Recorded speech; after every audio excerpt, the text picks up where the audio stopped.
Ja esmalt tahan tänada selle eest, et mind kutsuti. Alati on rõõm tulla ja alati on rõõm viibida Hiiumaal.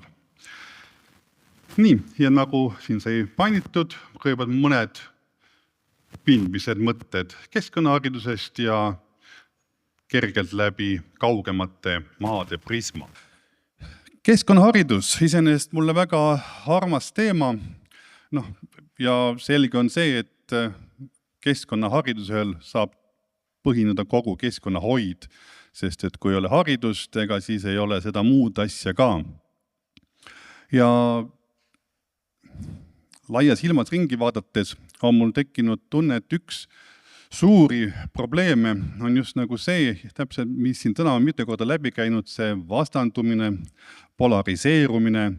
Natuke see kõlas ju ka Toomase ettekandes, kus seal oli väide, et biosfääri programmiala ta keskendub inimesele, aga mitte looduskaitsele. Samas looduskaitse keskmes ongi ju tegelikult inimene, sest et tegelikult loodus ju kaitset ei vaja. Loodus saab ikka hakkama. Liigid vajavad kaitset, aga loodus peab vastu jääaegadele, ta peab vastu sellistele asteroidi tabamustele. Inimene ei pea vastu või õieti meie selline heaolu ja ühiskond. Ja ka siin vahepeal nagu läbi käinud üks mõte, et kuidas, kui on need kliimaskeptikud, kes väidavad, et on olnud maa ajaloos perioode, kus on olnud palju soojem. Ja loomulikult on olnud neid perioode, aga inimese praegune ühiskond, see kõik moodne ühiskond, tööstus, põllumajandus, kogu see võrk, mis on rajatud, on ju tehtud viimasel ajal, et mitte kuskil kaugetes sadade tuhande aastate tagusel ajal. Et kui see muutub, siis on just nimelt see inimühiskond, mis saab pihta. Loomulikult on, kui inimene tegutseb, siis sellega kaasneb inimtegevus ja see peabki olema, sest et ega me mingit heaolu ju ei saavuta, kui inimene ei saa tegutseda, aga oluline on just see, et me saame aru, mida me teeme ja kui me midagi teeme, siis me ka tunnistame, et me seda teeme, sest et kui julged teha, siis julge ka tunnistada. Ja kui sa oled seda teinud, siis saab hakata hoidma alles sellist loota, et sa saavutada mingit tasakaalu. Ja eks loodus ongi tasakaalu peale ehitatud. Meil on siin erinevad tasakaalupunktid, mida on väga kerge paigast ära nihutada. Ja teistpidi jälle, kui inimene on looduse osa, siis ta ka usub sellest tasakaalu. Ega inimene neid muutusi eriti ei usu. Siin on näha, et eestlased eriti ei usu, aga üldiselt on mingi veendumus, et kõik asjad jäävad nii, nagu nad olid. Ja eriti näiteks, kui mõelda, et usutakse, et ka ilmastik jääb samaks, siis on see küllalt üllatav.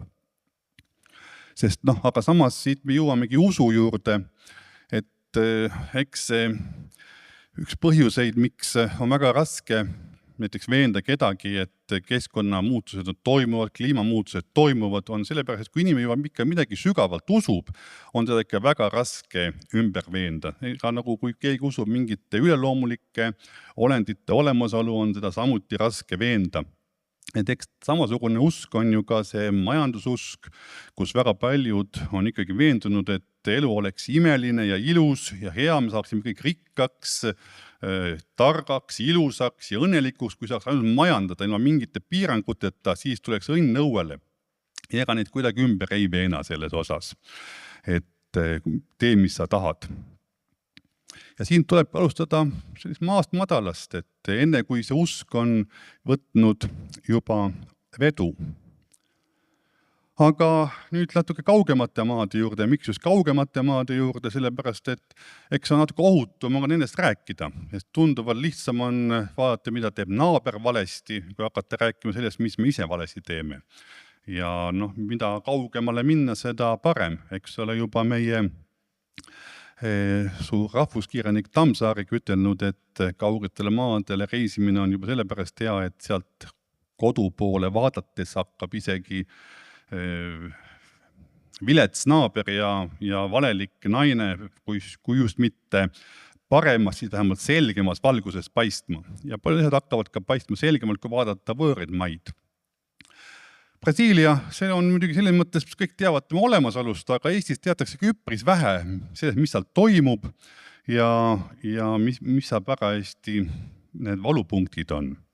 Mõneti on see muidugi imelik, sellepärast et tegemist on maailma pindalalt 5., rahvastikult 7. maaga ja majanduselt ka 7. kuni 10. maa, et seal toimub nii mõndagi. Ja Brasiilia on ka selles mõttes huvitav fakt Brasiilia kohta, ma ei tea, kas seda olete kuulnud, aga ta on väga ainulaadne maa, sest et seal saavad nii-öelda süüdi mõistetud vangid, saavad oma seda karistuse pikkust vähendada sellega, et nad loevad raamatuid. Et selline nagu üpris keskkonnahariduslik fakt. Et vaat kus mõnel maal usutakse kirjanduse parandavasse jõusse. Aga põhiliselt keskendume praegu siin Amazoniale ja selle Amazonia siin südames asuvale linna ümbruse loodusele, mis on siis Manaus, mis on 2 hiiglasliku jõe, Rio Negro ja Amazonase siin ühinemiskohas. Ja seal viimase 10 aasta jooksul on mul olnud võimalus oma heade kolleegidega käia mitmetel ekspeditsioonidel. Siin käib parasi töö kohalike kaladega, sest üldiselt me töötame veeelustikuga, kalad ja kõik, mis seal vee all toimetab. Ja eks nende kaugete eksootiliste maadega on ju alati see, et mida kaugem, seda müütilisem ja seda rohkem on seal müüte, legende, imelisi pajatusi ja eks nende müütidega on ju see, et suuresti sealt tihti on mingisugune tõe juur sees, aga valdavalt on nad üpriski valed. Ja täna siin kindlasti paljud asjad, mis ma räägin, on teile kõigile teada ja võib-olla isegi paremini kui mulle, aga lihtsalt on neid huvitav üle vaadata, selliseid valearvamusi, mis on tekkinud ja natuke ka nende tekke põhjuseid, sest eks seegi ole hariduse osa.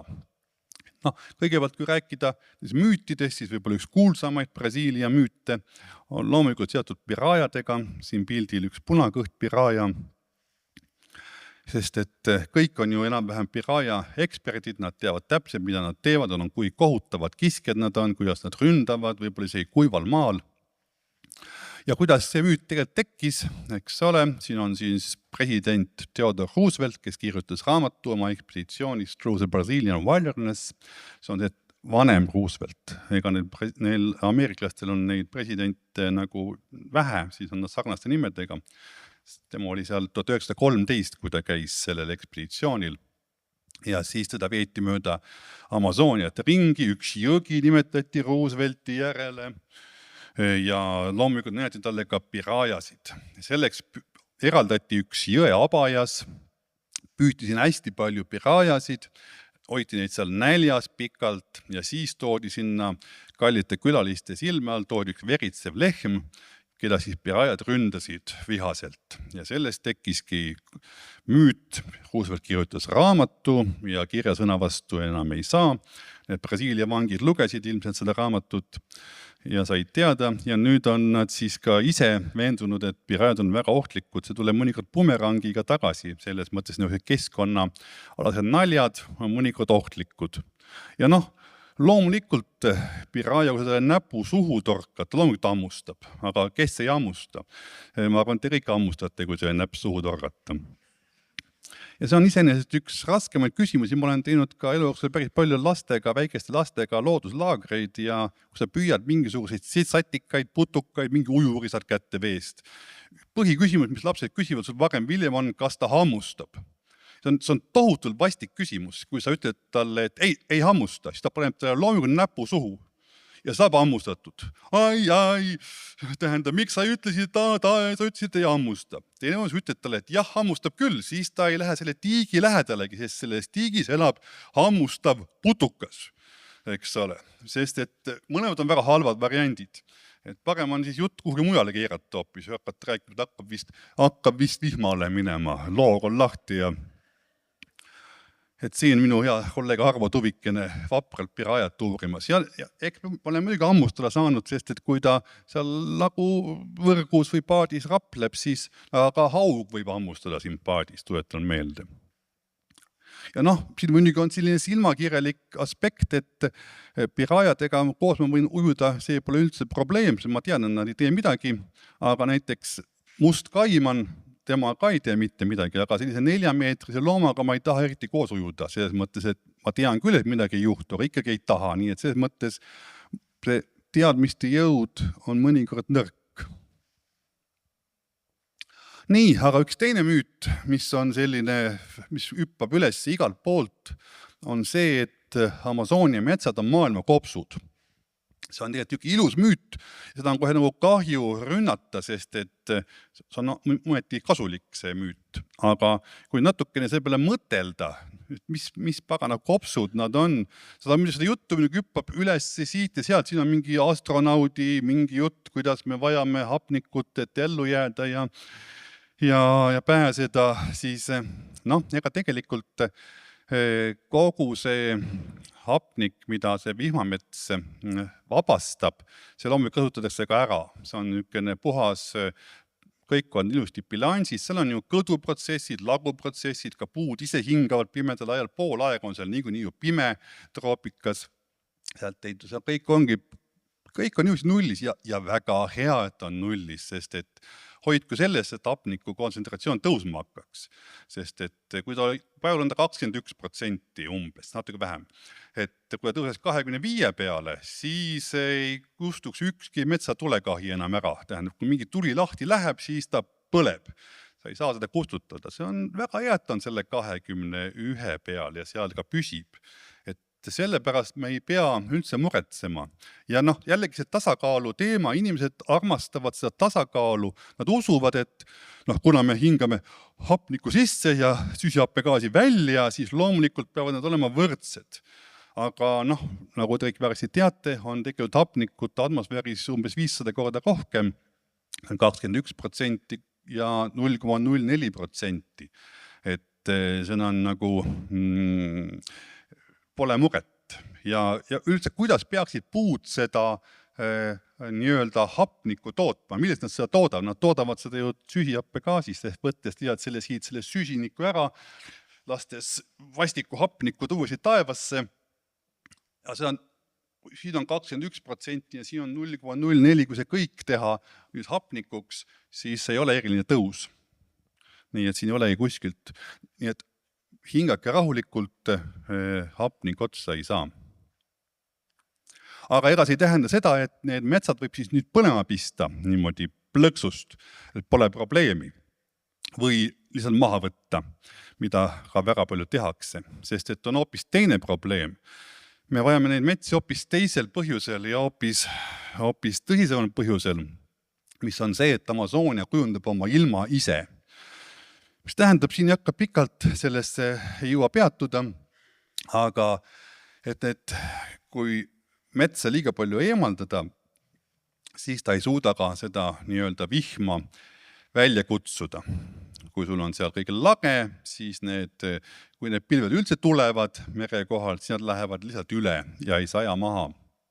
Et selle metsa mahavõtmine on väga ohtlik just selles mõttes, mida on ka väga palju räägitud. Aga seda pole väga usutud pikka aega, et see võib juhtuda niimoodi. Sest et see on alati tundub, et see on kellegi teise probleem. Ja kui need probleemid kätte jõuavad, siis on muidugi jama. Ja nad ongi seal nüüd kätte jõudnud, viimased aastad on olnud seal väga suured põuad. Eesti ajakirjandus pole seda eriti kajastanud, aga nad on tõesti väga hädas, et vihma ei saja, see kuiv periood on pikk, palju põlenguid ja teisi probleeme. Ja eks ka meie oleme seal oma uuringute ja ekspeditsioonide käigus andmeteid kogunud ja neid on päris palju kajastatud sealses pressis. Ega keegi pole omal maal kuulus, eks ole. Et meie uuringuid on seal aegalt võetakse ühendust, küsitakse Brasiilia poole pealt, mis te arvate kalastiku selle ja selle aspekti kohta. Eks nad on muidugi väike maa, eks ole, rahvastikult maailma 7. Aga siin on mõningad lihtsalt pilte meie enda välitöö piirkondadest. Siin on 2019 ja 2023 sama koht, Tumbira jõgi. Selline, see on ka muuseas madal vesi siin praegu, mitte kõrgveeaeg. Need on mõlemad teised novembris, nad peaksid olema võrdsed, aga nagu näha, ühel pildil jõge üldse ei ole. Siin see sama jõgi, see puututt on siin sama, mis siin. Et nagu näha, sellel pildil seal lihtsalt üks asi on puudu ja see asi on jõgi, mis on puudu. See tundubki nagu väga uskumatu jällegi, kui sul on suured veekogud, et kuidas on võimalik, et nad ära kaovad. Sellepärast, et nii palju vett, vihm ikka sajab, alati on sadanud. Inimene usub sellesse, et stabiilsuses, miks ei peaks vihma sadama? Aga kui ei saja järsku, siis on pahasti.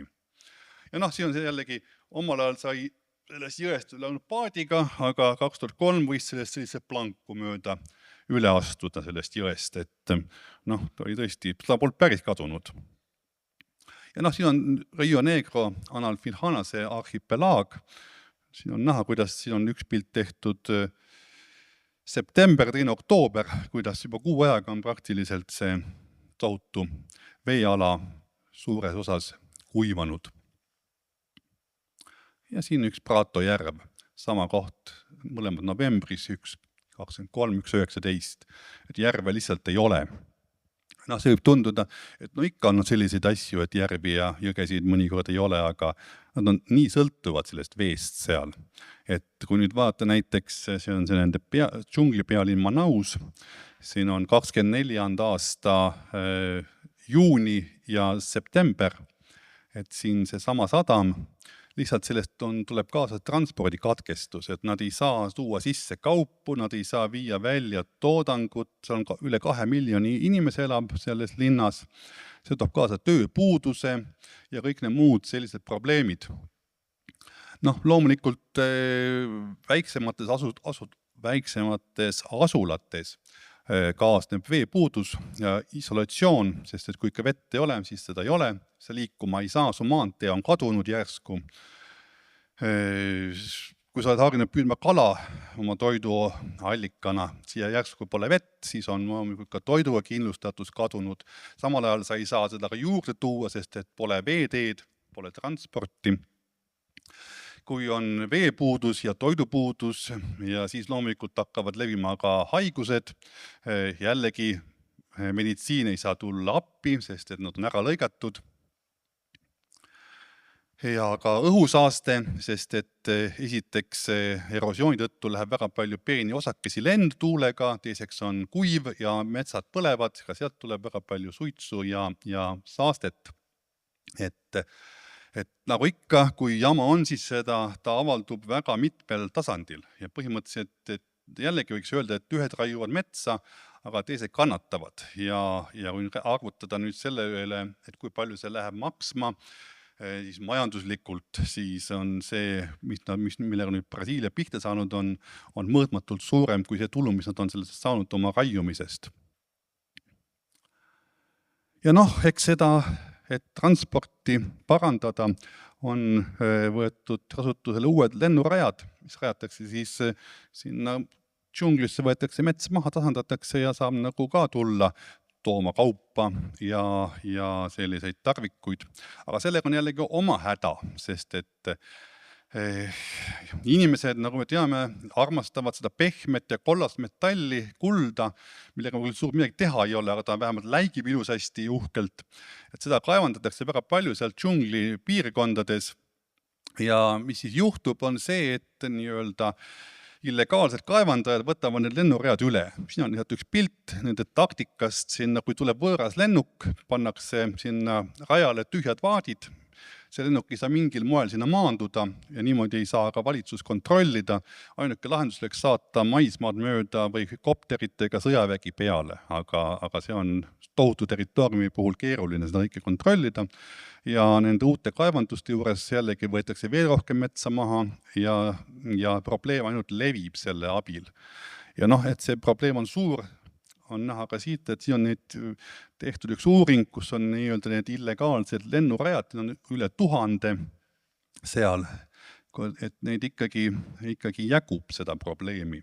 Ja loomulikult, kui linnades on transpordikatkestuse tõttu tööpuudused ja sellised probleemid, siis inimene peab kuidagi elama, sellepärast jällegi selline illegaalne tegevus muudkui suureneb. Ja võib öelda, et pole probleemi, küll see mets kasvab tagasi.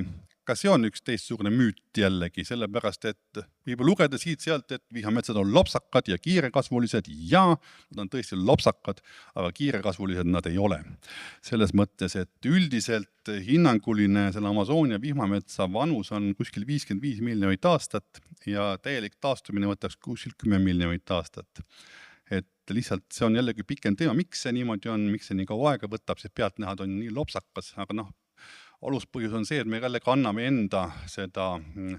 oma enda vööndi kogemust üle teise vööndisse ja see on sageli petlik. Ja siin on näha ühte aega, need puud võtavad aega, et nad kasvaksid, siin minu hea kolleeg Peeter nõges, aga mitte tegelikult see puu pole oluline, vaid ka need väiksed puud, sest et mõnedki uuringud on näidanud, et ka sellised pooled puudest, mille diameeter on 10 sentimeetrit, on ka 300 aastat vanad. Et nad ei ole üldsegi mitte kiire kasvuga. Loomulikult on alati ka selliseid liike, mis kasvavad kiiresti, nii kiiresti kui nad saavad, aga need ei moodusta seda vihametsa kooslust, mis suudaks toimida niimoodi kliimat kujundamana.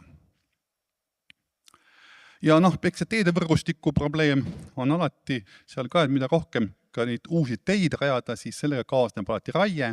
Nagu näha, kus on teed, seal on see tume, mis peaks olema siis tihe mets, on siis kadunud. Et see raie kogu aeg laieneb järgides teevõrku.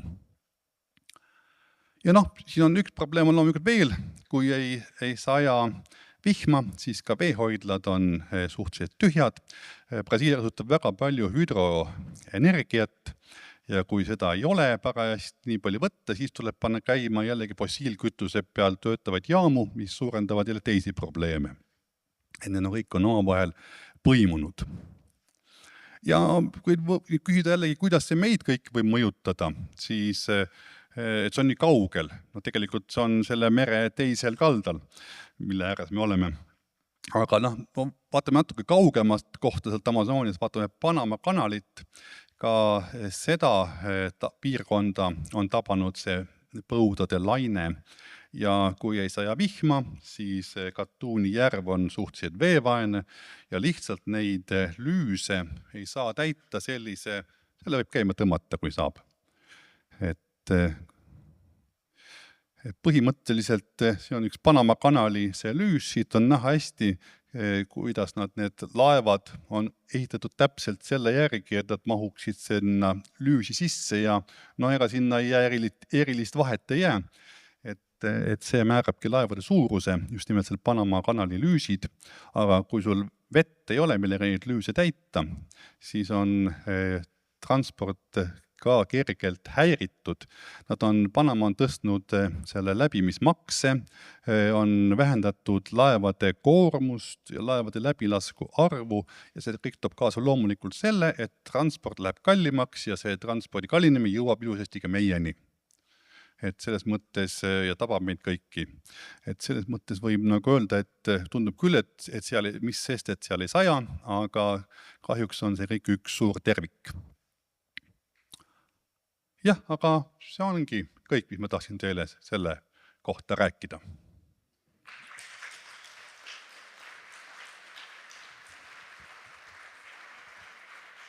Suur tänu Priidule ja kindlasti kõik küsimused on teretulnud.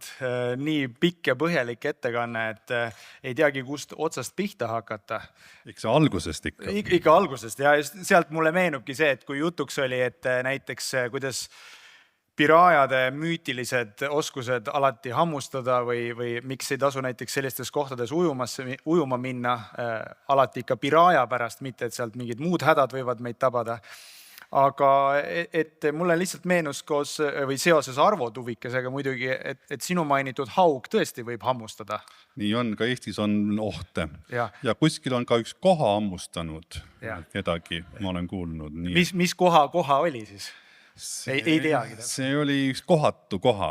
Ja mina olen kuulnud, et no päris mitte iga aasta, aga kuna olen Tartu inimene algupäraselt, siis Anne kanalis ikka alati räägitakse, et on üks kuri haug, kes ühel hetkel, kui ujujaid liiga palju suvel on ja nad ei kuula seda soovitust, et kui juba vohavad sinivetikad või muud ohtlikud bakterid, et ei tasu ujuma minna, siis tuleb hammustab see haug. Et siis on märguanne, et tasub veest välja tulla. Aga Priidule siis küsimusi. Mis teid eeskätt huvitab? Muidu hakkan ma kohe ise küsima. Aga on selline küsimus, kõlab nii. Kas põhiline metsaraie seal tehakse Brasiilia või näiteks Ameerika või Euroopa suurettevõtjate poolt? Kas oskad selle kohta midagi öelda? Excel on minu meelest neid kõiki. Et tähendab, eks sageli kohalikud on need, kes selle maha võtavad, aga kuhu ta siis edasi liigub, kes selle üles ostab, on juba hoopis keerulisem tee ja seal on, ja kui me hakkame rääkima sellisest illegaalsest nii-öelda puidukaubandusest, siis läheb see väga hägusaks, need rajad rohtuvad kiiresti, et kuhu see täpselt välja jõuab. Aga teada on ka see, et nii kurblooline, et põhiline, mida nad armastavad, nii-öelda Põhja-Ameerikas on muidugi mahakonn. Ja nukraks teeb see, et mida selle mahakoniga teevad, nad teevad muidugi surnu kirste nendest. Või nii? Ma mõtlesin, et suveniire. Ei, et see oleks siin nagu selle koledat maapind endast eemal hoida, et ta ei laguneks, ta on nii hea ja tugev kirst. Selge. Selles mõttes võiks nagu paremini kasutada minu meelest, ta vääris puitu, aga võiks küll, jah. Aga selline viimne puhkus. Nii see on. Kõlab hästi, me edastame need kiidusõnad ka, et väga meeldis sinu jutustamine ja jutustamine just kogu selle terviku mõistes, et kiidetakse ka sinu ettekannet konkreetselt. Aitäh selle eest. Aitäh. Ja kui keegi muretseb, siis on väga paljuski brasiillaste korraldatud ekspeditsioonid ja nende raha, mitte Eesti maksumaksjad ei pea muretsema. Selge, paneme ka selle kõrva taha. Aga on üks väga hea ja terav küsimus veel, et kas brasiillased on vähem kliimaskeptilised kui eestlased, kui probleemid on juba neil nii koduõuel ja ilmsed? Jaa, seda küll, et need Manausi inimesed, kui sa ütled neile, et sa oled bioloog ja tegeled veeasjadega, siis nad enam-vähem tahavad sind koju viia ja sulle tütart naiseks anda, et selles mõttes peaaegu pisarad hakkavad neil voolama liigutuses, et keegi välismaalane on tulnud appi. Ja. Et nad on ikkagi väga, kui häda käes on nad väga mures. Selge, nii et nemad mõtlevad ja nende baromeetri uuringud, ma ei tea, siis on Brasiilia baromeetri uuring oleks tunduvalt täpsem kui... Ma kujutan ette muidugi, et kui võib-olla minna sinna suurlinnadesse tegema seda seal Rio de Janeirosse, Sao Paulosse, et seal sa võid ka saada selliseid, et kogu aeg on samba ja siin ei saagi olla mingidagi valesti kunagi. Peaasi, et suur raha peale tuleks. Aga kas on näiteks märke ka valitsuse tegevusest seal vihmametsade kaitseks? Nüüd on natuke parem, kui see president vahetus. Neil on ikka väga palju sõltub sellest, kes see president parajasti on. See Bolsonaro ajal oli ikkagi pigem soodustati seda illegaalset tegevust, et inimesed haarraksid oma saatuse oma kätesse. Aga praegu on ikka hakatud jälle piiri tõmbama ja nagu mindud natukenegi mõistuslikumaks, aga vaatame, kaugele jõuab. Ma mõtlen, et Bolsonarost rääkides, kes siis oli Brasiilia möödunud president, kas ta on vabamees või ta on koduarestis või lausa vanglas? Ma lihtsalt mõtlen, et sinu jutu juurde tagasi tulles, kas ta loeb raamatuid praegu? Ma kardan, et ta veel ei loe. Veel ei loe, jah. Oleks aeg. Aitäh Priidule. Teeme veel ühe suure aplausi.